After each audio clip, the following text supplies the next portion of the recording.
Beautiful. What we're talking about is, in this presentation, is just the essentials of nutrition, right? And how we look at it, right? And so that's an important aspect of this too. This is how we look at it, because what we find is we want to make stuff as simple as possible while still getting you where you want to go, right? You can look at all this stuff in various complex ways. There are a lot of minutia that you can obsess over, right?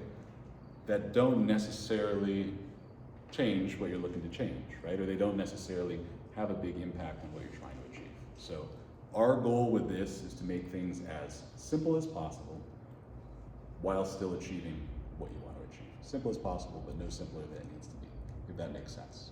Great. Our Hungry Hearts Nutrition Essentials. Fantastic.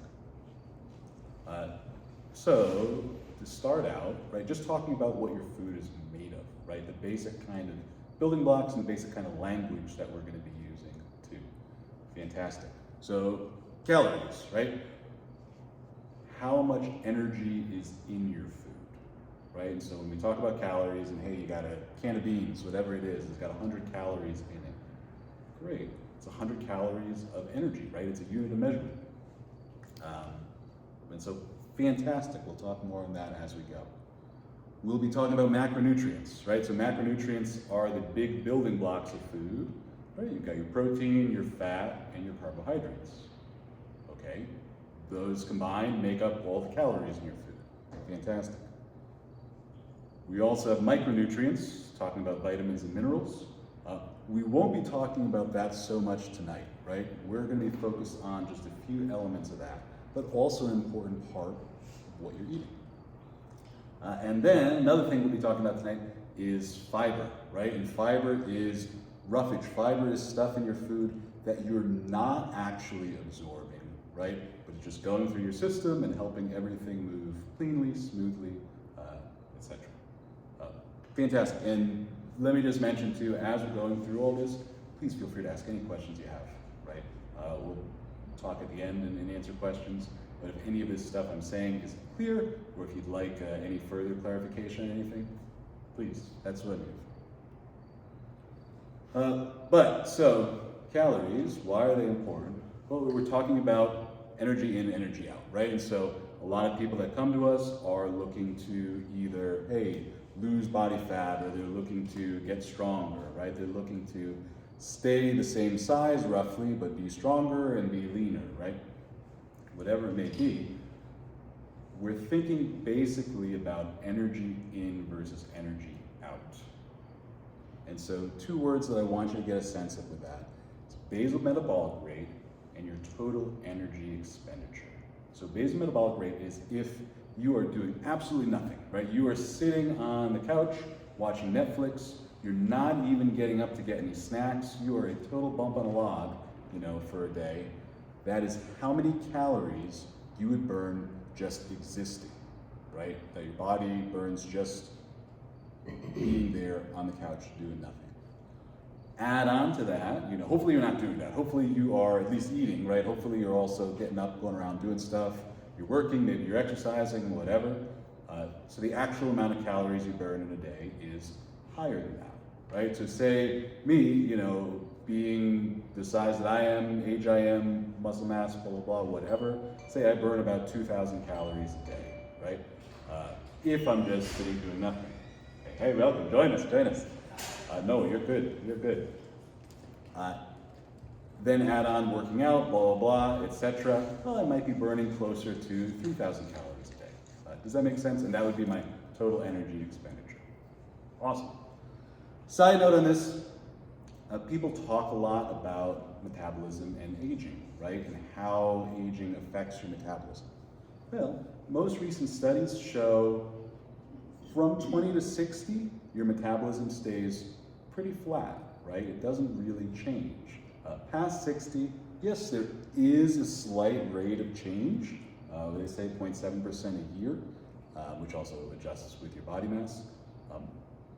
But that's not big, that's not huge, right? And so the kind of takeaway being is, okay, a lot of people think about changes in your metabolism as you age.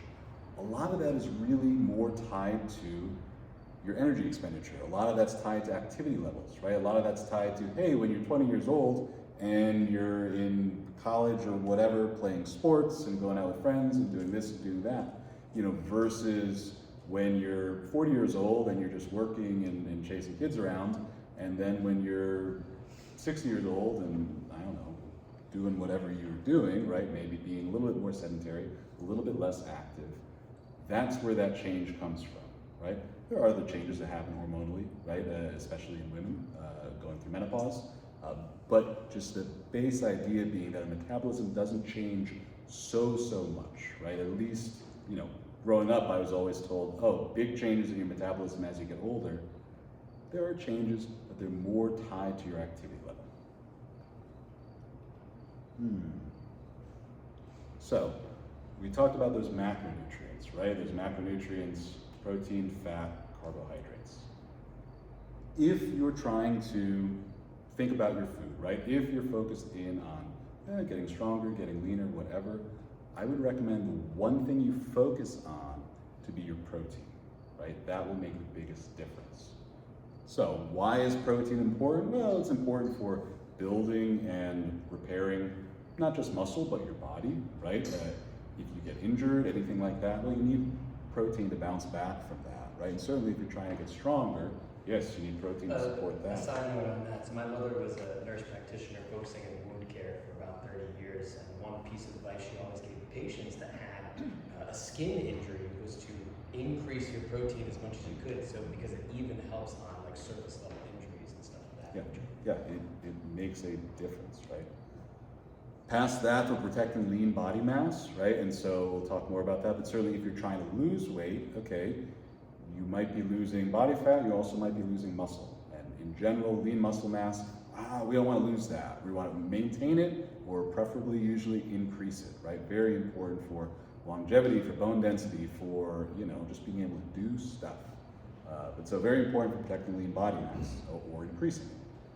For bone health, right, as you're saying, bone density, right, also your immune system, being able to recover from being sick, right? All these things protein helps with. Regulating hormone production, right, so that to keep you just more even with that, fantastic. And then also for satiety, right, and we'll talk about this too with fiber, just in helping you feel more full, right, especially if you're trying to lose weight, right, it's beneficial to feel more full. That's why Ozempic is so popular now, right, as an appetite suppressant, right, it helps you feel more full and subsequently eat less food, and that's how people lose weight on it. And side note, protein and aging. So one thing that definitely does change as we get older is we process protein less efficiently, right? So a lot of people talking to them, they're like, well, I don't need to eat so much protein anymore. I'm 85 years old, I don't really do a lot. Like, no, you need to eat more protein, or you need to pay more attention to that because you want your body to process that so that you can achieve all these things. Keep your bone density, right? Less risk of slip and falls, or just more resilient, more robust system. Protein. Other stuff to think about in protein is complete versus incomplete proteins. Are any of y'all largely vegetarian based or vegan or anything like that? I am for the most part. Okay, excellent. And so that's something that we think about. In getting enough protein, right? We think about, even maybe you hear, and think about essential amino acids. Great, your body requires 20 amino acids. You produce 11 of them internally, fantastic. You need to get 9 more amino acids from your food to do all these things that we're discussing, right? So fantastic. Sources of complete amino acids are fish, chicken, eggs, beef, pork, dairy, tofu, okay, all these kind of animal-based products. Fantastic. And so then incomplete proteins would be ones that don't contain all 9 of those essential amino acids, right? Thinking beans, nuts, seeds, whole grains, vegetables, what people think a lot about as vegetarian protein sources. Fantastic. You can still get everything you need from a vegetarian diet. It just becomes much more important to have a really varied diet, right? To get in a lot of different things, to get in, all the different kind of vegetarian protein sources you can, as opposed to, you can just eat chicken and you get pretty far just eating chicken. Does that make sense? And so fiber, right? So fiber is this funny thing, right? You're not digesting it, you're not absorbing it, right? I always think of like just the most clear kind of fiber thing to me is, if you think about celery, right? And it's got all this literally fibrous material inside it, right? That's kind of how I think about fiber, or at least we'll talk more insoluble fiber. But so it's stuff that just kind of helps bind things together through your digestive system, which carries with it a number of benefits. And what we say, it's parts of plant foods your body can't digest or absorb. Okay. Important for digestive health, easier digestion, fantastic. Important for blood sugar stabilization, right? It will slow your absorption of sugar and make it easier to have sugar without upsetting things. Weight control, similar to protein, it promotes satiety, awesome. Heart health, cholesterol reduction, great. Lowers risk of cancer, right? And some types of cancer. That being to anything that might be cancer, just moves through your system quicker, right? You know, if you like the grill marks on your, steak, oh yeah, mild carcinogen, right? Very, very mild, but it just moves through your system quicker, right? And you're less exposed to it. And also helps reduce inflammation. So fiber, important stuff.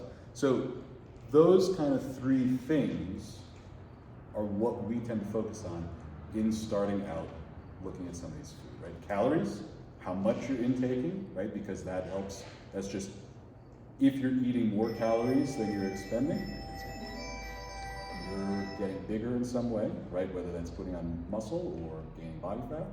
If you're eating less calories than you're expending, well, you're shrinking in some way, and that can be losing body fat, and that can also be losing muscle mass.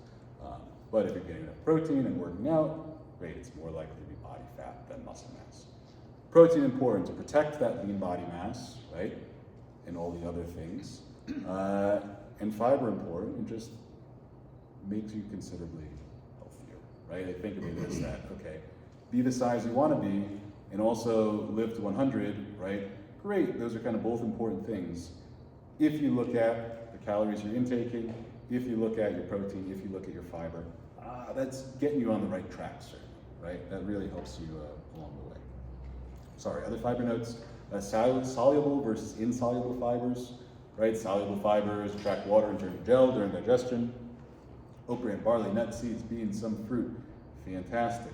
Insoluble fibers, just that more fibrous stuff that doesn't dissolve. Wheat bran, vegetables, whole grains, great. Both of them carrying benefits, right? And just similar to what we were saying with incomplete and complete proteins, you just want a variety of them, right? There's no rule where you should get this amount of this and this amount of that. Get some soluble fibers, get some insoluble fibers, mix it up. That will get you that benefit. So, talking about numbers. In looking at calories, we find it the most efficient to just use a calorie coefficient. Just use some number based on what you're trying to achieve versus your body weight, right? Your body weight today, not your ideal body weight, not what you weighed in high school, but like just your body weight today times a coefficient. So if somebody's trying to put on muscle, right? They're not really concerned about losing weight at all, they just want to get bigger. Great, we say your weight times 16 to 18, right? That range. If you're trying to stay roughly the same size, but maybe, what do we say, recompose your body composition, 13 to 15. If you're trying to lose weight, and this is what I recommend most people to start out with, if they're trying to lose weight, that 10 to 12 number. And then if you're trying to lose weight more rapidly, that's 7 to 9 number, but that starts to be pretty low, right? And we'll talk about what too low means and looks like. But so as an example, myself, I weigh about 200 pounds, right? If I was trying to lose weight, I'd take 200 pounds times 10 to 12, and so that would be eating about 2,000 to 2,400 calories a day. Does that make sense? Great. There's not too much more math, but there's a little bit more math. So, in general, our approach with all this stuff, and the approach that I find works best for people, is being very pragmatic, right? We start with something, and then we adjust as we go. It's almost impossible to start with a perfect number and like, hey, everything's wonderful, we're just gonna do that and everything works. No, usually you need to adjust. Usually you need to, let's see what works for you. Because everybody's a little bit different. Everybody has a little bit different metabolism, genetic background, blah, blah, blah, different activities and lifestyle. So, this is a starting point. And so then the kind of nuts and bolts of it, I recommend starting with that range and doing that for 2 weeks. Over those 2 weeks, whatever you're trying to change, whatever you're interested in, see how that thing is going, right? If you're looking to lose weight, fantastic, weigh yourself, right? If you're looking to get stronger, great, see how you're performing in your workouts. And then also see how your energy levels are, right? Are you getting cranky? Are you getting mean? Are you feeling good the whole time? So from there, if everything's working, great, keep doing that, right? Don't change what isn't broken. If, hey, I'm feeling good, my energy levels are high, but I'm trying to lose weight and nothing's really happening, great, try 10% less, right? And so try that adjusted number. So I would just take that 2,000 to 2,400 times 0.9, and that would come out to 1,800 to 2,160 calories a day. Great, I would then try eating at that, right, and see what kind of impact that has. And maybe that's like, oh, this is a little bit low. I'm not feeling too great. I'm not sleeping well. I don't really have energy in my workouts. I'm getting kind of cranky and mean. Great, I'm gonna find a middle ground. But just that idea of adjusting in that way, and then just kind of keep reevaluating every 2 weeks. Does that make sense? Can you go back to the last Yeah, slide? please. So That's the thing. If you just have a little bit of fat you want to lose and you want to gain more muscle, so which number do you pick? 10 to 12 or 16 to 18? Like, what should you work on first? Fat loss or muscle gain? well, it kind of comes down to what you are trying to do and where you are at, right? If you're just trying to lose a little bit of fat, right, and gain a little bit of muscle, I would think of that maintenance, right? Because that means because you're working out, Yeah. right? And so I would think about eating in that range and then seeing what happens. Right? If you feel like you're trying to lose more fat, right, then I do that first, right? Focus on that. In general, as you build muscle, great, it becomes easier to lose fat. Right. That being said, a lot of people want to lose fat first, and they instead of building muscle first. But it also really kind of comes down to what kind of time span are you interested? What are you looking at, right? I always recommend, slower and steadier will have kind of better long-term results, and the results that kind of come slow and steady stick around for a long time, right? But that being said, there's nothing wrong with trying to lose weight and addressing it more aggressively. Does that make sense? Is that a good answer, or is that too vague? Yeah. No. No. It's just it's hard to eat all this food. Yeah. For me to eat, like I've talked with Jason, just trying to make sure I'm eating enough protein in a day. Yeah. I don't have enough time in the day. Yeah. Let's talk about it. We'll talk about some Yeah. different solutions and different approaches. Yeah. Cool. So then talking about those numbers, right? So okay, that's calories, fantastic, great. Talking about protein, right? So the number that we like for protein is your lean body mass times 0.8, being how many grams of protein a day, right? And so we figure out your lean body mass by using our InBody machine in there, which that's one of the things that calculates. Invite all of you to try that out, right, if you're interested.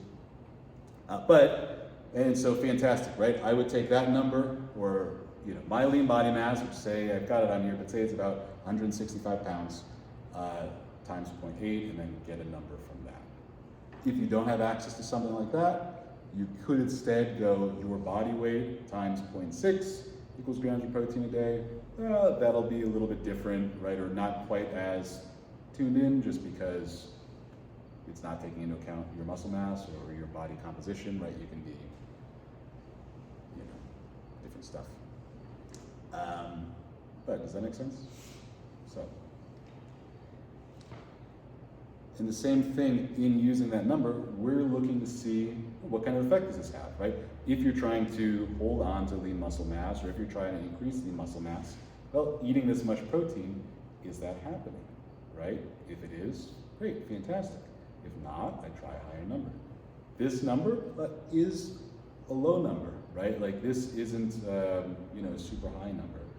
This would be kind of where I would start the minimum level, right? And just kind of that idea, I would like to recommend people, the low end, because for a lot of people, getting enough protein is challenging. So I'd start here, then increase. Most recent studies finding, you don't need a tremendous amount of protein, you know, to protect lean body mass, you know, but you need this much, right? So this kind of number is what we look at. Fiber. How much fiber should you get? How much fiber you should get is based off how much food that you're eating, right? Because as we talk about fiber, you're using that to digest food more efficiently, yada yada. So we base how much food you're eating off your body weight. We're also going to base how much fiber you're getting in off your body weight.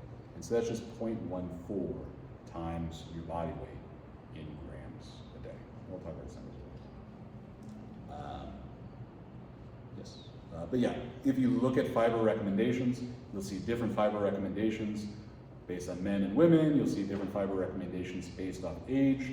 But what it all comes down to is they're just looking at men and women and older and younger people eating different amounts of food, right? And so you want enough fiber to process the stuff that you're eating efficiently for heart health, low cholesterol, all that kind of stuff. So, put it all together, right? So we're just looking at me. So I am a 200-pound male, about 70% body fat, meaning my lean body mass is about 166 pounds. Bless you. And we say I'm trying to lose weight. Great. I'm looking at about 2,000, 2,400 calories a day. Well, I put in the numbers for protein. Okay, I'm looking at about 133 grams of protein a day. Fiber, I'm looking at 28 grams of fiber a day. Does that make sense how we got there?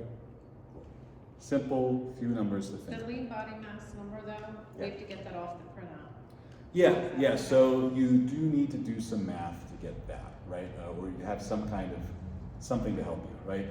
We use InBody, I mean, other people do, you know, calipers and tape and different Right, but stuff. that spits out the number. That spits out the number, Okay, right? so that's on my sheet, okay. Yeah, exactly. So, Jamie, with the protein Yeah, comes calories, yes. I'm assuming. And so if you eat something that, I mean, it could have a certain amount of protein, but you're also, I mean, if it's a high-fat fish or if it's a marbled steak, you're gonna Yeah. get more calories with the same amount of protein? Yeah, So it's a absolutely, balance right? I with think the difference between the boneless, skinless chicken breast and the smoked, you know, Yeah. brisket, right? Yeah, You know, exactly. they're both protein sources, Right. but obviously they're very different, right? And so that's where we're just looking. So both of them are going to contribute to your calories, right? The chicken will contribute X amount to your calories. The brisket will contribute Y amount to your calories. So if and that's you're trying fine. to get your protein, you have to be careful that you don't exceed your calories. Yes, yes, absolutely, right? And so They're connected. yeah. And so sorry to take a step back. So we said macronutrients are protein, fat, and carbohydrates. Giving you a recommendation for protein, I'm not giving you a recommendation for fat and carbohydrates. We could talk about that, right? That starts to then get into just a lot more numbers, and also really find it isn't important, right? You will use fat and carbohydrates for energy. You will, just based on what you ate growing up, culture, whatever, probably gravitate towards one versus the other, right? You know, I grew up with a whole bunch of Italian American cooking. Great, I love carbs, I love pasta, I love, you know, all that kind of stuff. Fat doesn't do as much for me, right? Other people are the opposite. But so, in eating like this, okay, I tend to get more carbs. Great. Other people want to eat, you know, a very low fat diet, or they want to eat a very low carbohydrate diet, and there's different reasons why you might want to. Fantastic, you know, that's fine. You'll find what works for you. There's no real, in talking about this stuff, huge difference between low fat, high carb, you know, high fat, low carb, you know, no carb, blah, blah, blah. All that stuff's good, right? You know, and we can talk about keto diets, we can talk about some of those different things. But if you're focused on these three numbers, fat and the carbs will kind of even themselves out, because that's all going to be controlled by how many calories you're getting. So you don't have to worry about those numbers. You can just figure out this other stuff, focus on these three things, and it'll all fall into place, right? Fiber will be contributing to your calories as well, right? Not in a huge way, but it definitely does. Okay, so not to throw too many numbers at you, but just some examples of what that could look like, right? So we're just looking at my numbers here. So this would kind of be the way that I prefer to eat, right? Just balance multiple meals throughout the day. So great, breakfast, having a cup of Greek yogurt, some almonds and blueberries. That comes out to what it comes out to. You know, lunch is salad with 5 ounces of chicken, corn, black beans, maybe a little sauce on there, something nice. Great. Some whey protein. I personally have a hard time eating enough fiber. I don't really like a lot of fibrous foods. How does this taste? Great, gummy. I mean, you don't want to have a ton of them, right? Yeah. But How much fiber in each gummy? I think it's like the serving size is like 3 gummies, and that's maybe 5 grams of fiber. So I'll have a couple of those. Thing is, if you just did the powder, though, you get your extra fluids. Sure. But it's kind of nauseating You gotta drink it sometimes. quick. I've never Yeah. tried the. You never Wait, tried let the it sit. powder. Metamucil also makes a Stevia cracker Oh, you now, do? like a Yeah. cookie. So you There can you always go. crush Yeah. a Metamucil cookie There you with your go. coffee or something. But yeah, but it's find your tricks. Yeah, I use Metamucil gummies. So far, this is how I eat, but I put my whey protein with my Greek yogurt. So you think it's better utilization of it to put it in the post-workout snack? Not at all. I think what you do is great. Doesn't matter, okay. So no, and so sorry. Yeah, this is just to give you guys ideas. Really, what I recommend, and so obviously a big aspect of this too, which is maybe new to you, maybe is not new to you, but is tracking how much food you're eating, right? And so that's what we're really talking about, is looking at quantities. You can get really deep in the weeds. Oh, you know, what kind of protein is it? When am I taking it during the day? Da da da. Don't worry about that right now, right? Think about this stuff. You know, when you're so dialed in, you know, between workouts, between all this, first of all, you're probably achieving what you want to be achieving, and great, you're happy.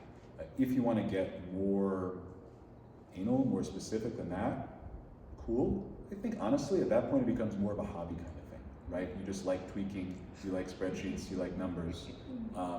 I wouldn't necessarily say that's useful for most people, or even necessary to achieve what you're trying to achieve, right? If you're trying to, you know, lean out a little bit and put muscle on, you can probably do that without worrying about, you know, what hour of the day I'm going to have this or that or the other, or, you know, should I be having my protein in my yogurt versus in a shake? Whatever you like, whatever you're going to do. But yeah, so just an example, right? Post-workout snack, dinner, post-dinner snack, great. That stuff gets me to those numbers. But that works, you know, for me sometimes, right? Sometimes. Wait, let me just back. When Yeah. you're doing your cottage cheese like Yeah. that, are you just eating that without a spoon? Cottage cheese, dark chocolate. You put the coconut. dark chocolate in the cottage cheese? What kind of dark chocolate are you using? Oh, just whatever they got at the grocery store, you know. Shave it in there, roll some squares, you break them up. Yeah, I just can't do the cottage. Yeah, that's fine. That's fine. Why That's is the it- secret weapon. I know, That's it's the the drugs ingredient. and the calcium, I know. Kathy, you gotta learn how to hide your cottage cheese in other stuff. Blend it We'll up. talk. That's what all the other Change stuff the- is. Change the texture. Huh? The Nutribullet cottage cheese with an egg, and then as you were saying. Yeah, you It's just, hardcore. you just gotta change the texture of the cottage cheese. Okay, well, that's why I keep You your blend it up recipes. and Where are the change the recipes? texture. Hiding things, Okay. that's- I gotta run, guys. Good to see you. Yeah, I mean, Doug will let Ben know you'll hop on the invite tomorrow morning. What's that? Yeah, Yeah. thank you. good. Cottage cheese, not a necessity. That's kind of the idea, right? Using these numbers, you can put a lot of different kind of stuff in there, right? It does not have to be that. Said, hey, if you're just somebody who likes to have 3 square meals a day, right? Great. Oats, Greek yogurt bowl, some peanut butter and chia seeds.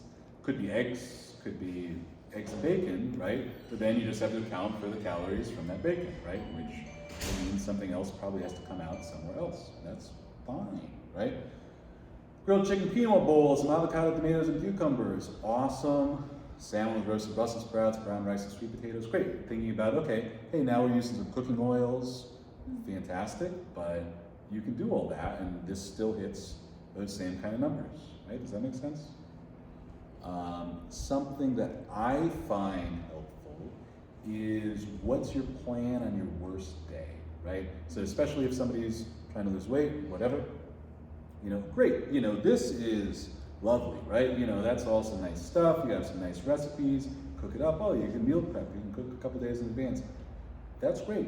At least for me, that doesn't always happen, right? So whenever I'm trying to focus, track eating, whatever, I'll come up with my plan. Well, what do I do on the day where everything goes wrong, right? Where you wake up sick, you get a flat tire, you get random phone calls and all this and that. And so I like to think about what is my plan if I just want to go to Hannaford's, grab stuff that I don't even have to cook past microwaving, stuff that isn't going to really even leave me with any dishes because I don't want to have dishes to do at the end of the day. Coming up with that plan is really important, right? Rotisserie chickens are amazing. Rotisserie chickens, make the world go round. Simple wraps are super good, right? But just figuring out what is your plan for whatever. If you're just a grocery store trip away from being back on a routine when stuff goes wrong, I really recommend everybody have that and figure out that, because you can make this idealized, beautiful, cooking thing. Maybe that works, but it doesn't always work. So do you recommend a certain brand of the protein bar? Protein bar? So I don't have too many protein bars, but if you were to get a protein bar, Quest bars, The best. popular. I've been through them all. Okay, I They haven't taste good. tried Hundreds it. of them. When Lots of I- different flavors too. I used to have a lot of protein bars in high school, and I didn't want to get like a chocolate protein bar, because most protein bars are chocolate. I just wanted I was super anal with all this stuff. And I get Myoplex, and it's like the grossest, heaviest thing. It's like 2,000 calories in one bar. I was trying to gain weight, and it's just like this brick. So there's a lot of stuff out there. Big thing that I look at with protein bars, especially if it tastes good, okay, how much sugar is in there, right? Yeah, yeah. I don't do it, but I just thought, well, if Yeah. I'm protein short on a day, Yeah, so what I'll usually use is protein supplement, right? I like whey protein. For some people, whey protein doesn't sit well in their stomach, right? Fantastic. There's a lot of different kinds of proteins. Rice protein tends to be the most easily digestible, right? So if you have a hard time digesting protein powders, for most people that have a hard time with that, rice protein is a good fit. What else do we have here? Oh, here, this, you like this stuff. Not to call you out. But your Friday night plan, right? If you like to have a pizza and a beer, you can still make all this work, right? You can still figure it out. It does not have to be, you don't have to be a nun, right? You can still go out with friends and all that kind of stuff. But that's where it becomes important to really understand this stuff and have a strategy, right? If you want to go out for dinner and you're like, okay, well, when I go to, Little Brothers Burgers or something, I don't really know how many calories are in that burger, how exactly they cook it, or how many French fries they're giving me. I'm not going to bring my pocket scale and weigh them. That's kind of weird. You can make a best guess, right? And you'll get better at looking at that stuff, and then we can talk about that more too. And then the idea would be, if you want to stay on track with these three numbers, great, you just adjust what you're eating the rest of the day, right? If you're like, hey, I know I'm going to go out to dinner, or I know I'm going to a wedding, or I want to, get some drinks and catch up with friends, whatever, fantastic. Just eat less in the morning, right? And you'll even out, right? What we have here is, okay, having a protein smoothie instead of these big breakfasts we're talking about, right? Having just a simple turkey and avocado wrap, having some snacks, and then have your pizza and beer, right? okay, I want to ask you have pizza and beer is 21 grams of protein. What do you have on that pizza? Meat lovers pizza. Is it? I mean, is that how you calculated it? Yeah, I mean, Okay. you can look at different stuff, yeah. Yeah, so, because we usually just do like the basic pepperoni, so there's probably Sure. not Maybe that a much little bit protein less, there. right? Yeah. So then maybe you're looking at, a scoop of protein powder, something like that. Mm-hmm. But it's just kind of sitting down, doing the math, and Yeah, maybe do that scoop of protein powder before you eat the pizza. yeah, you can wash it down with your beer, right? Whatever. I don't know if I'd recommend that. That sounds kind of gross. But just that idea of being that, yes, a stumbling block that a lot of people run into is they like to go out on the weekends or they like to be social. And I would not recommend to stop doing that if you like doing that, because then you're just gonna bounce off, right? You'd be like, all right, I'm gonna do all this mental focus, all this discipline. I'm gonna not whatever my normal routine is, right? I'm not gonna do that. I'm gonna buy all this healthy food, cook it all, blah, blah, blah. And that'll work great. You know, that'll work great for 2 weeks. That'll work great for a month. But eventually you'll hit a wall and you'll be like, well, gosh, you know, I've been going out with my friends every Friday night, you know, for the past 5 years, and now I haven't seen them in 3 months. It feels weird, right? And then you just kind of fall off and you're like, oh, maybe this isn't for me, right? I'm just gonna go back to what I was doing. Maybe I'm not meant to lose weight or change or anything like that, and back to the status quo. And so what to eat is relatively simple, right? You know, just we laid out these numbers will put you in a pretty good space. The hard part is figuring out how it incorporates into your life. The hard part is logistics, right? That's the stuff that we really like to help people with, right? Because it's figuring out, okay, you know, maybe you're super busy, right? Maybe you're a nurse, maybe you're something else, right? How do you make all this stuff fit in? Well, you gotta figure it out, right? Because you can write out beautiful recipes that, you know, take 2 hours to put together and it'll be the most delicious food you ever had. But are you gonna be able to do that forever, right? And that's really what we're looking at with this stuff. And our general approach, we don't think about like going on a diet, right? It's not like, okay, I'm gonna take, you know, 2 months on a diet and lose weight, and what, then you go back to eating what you ate before and you gain all the weight back. Like, it doesn't do it, right? You have to be thinking about, hey, how am I gonna be eating, period, right? What's my ongoing approach and ongoing relationship with food gonna look like? What are the things that come up in my life that throw me off course, right? If you've tried a diet or losing weight or something like that before and it hasn't worked, well, why didn't it work, right? What happened? You just get sick of eating the same thing, or was your approach to food not realistic given your life responsibilities? And so then figuring out the answer to that, right? So if you like the Friday night, if you like pizza and beer, right, maybe it's eating less the morning before. Maybe it's, hey, I know I like to go out a lot on the weekends.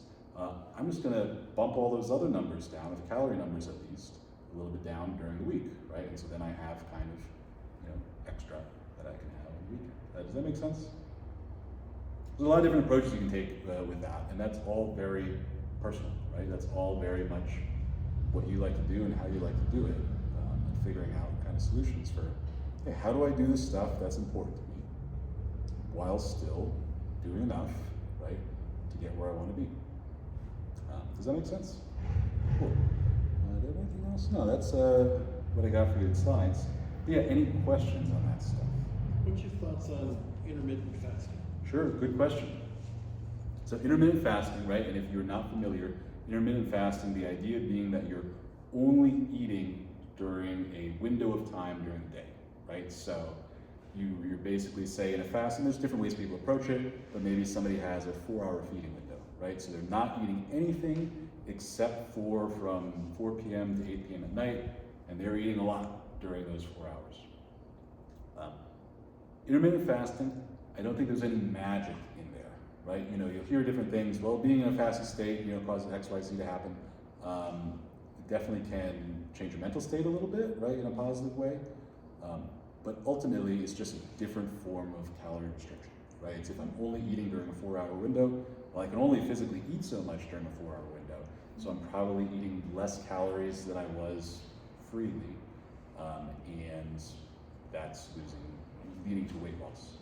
So it's a strategy, right? It's a totally viable strategy. I would not think about, I used to intermittent fast for a long time, right? For a little while. And it was great. The reason I stopped, or I didn't like it so much, is I found it made my energy levels very precious, right? Like if something threw me off course, I'd just be zonked, right? Versus eating kind of more consistently throughout the day. Oh great, something weird can happen, right? Oh, bathroom, toilet starts leaking, whatever, and like, okay, I was gonna eat, but now I have to go do this. Energy level's fine. I just found during intermittent fasting that if I wasn't, you know, nailing that feeding window and nailing what I was eating, then I'd start to get kind of funny. Works fantastic for some people, doesn't work for others. That's why I think about it as it's a potential strategy, right? And if it works, awesome. If it doesn't work, great, find it elsewhere. Yeah, any other questions? I did the 16-8, so 16 hours Okay. fasting, 8-hour window. So I did that like 2 years ago and it worked great for me. But you know, now that I'm really trying to increase my protein, Sure. I can't really do that anymore because I can't put all that protein just in 8 hours. My body just doesn't like it. Yeah, no, absolutely. And that's something to talk about with protein too, right? So for a lot of people, right, the amount of proteins that I laid out, that might be a lot more than you're having right now, right? And really, until you track, and so obviously what we're recommending with this approach to eating is tracking your food to some degree, right? There's a lot of different ways to approach stuff. You can approach stuff certainly more intuitively. I think it's worthwhile to, at some point in your life, if you never have, take 6 weeks, 8 weeks, whatever, track your food, right? Write all this stuff down. Google, hey, how many calories in, you know, salmon fillet, blah, blah, blah, blah. Just because almost nobody, I don't think I've ever seen somebody who just accurately estimates how much protein they get. They're always under, right? Even how much water do you drink in a day? People's estimates are always much higher than it actually is. Once in a while people are on point, but usually not. So I'd highly recommend tracking stuff at some point. Obviously that's kind of backbone of what we're talking about. But yeah, sorry. Protein, if you're not used to having this much protein and you suddenly start having more protein, if you go from getting 30 grams of protein a day to trying to get 100 grams of protein a day, it might be uncomfortable at first, right? I'd recommend kind of actually building up to that over a couple weeks' time. Because a lot of people will start eating more protein, they're like, oh, this just isn't for me, you know, my stomach hurts, whatever. No, just take your time, right? It's just takes a little to get used to, just like changing anything.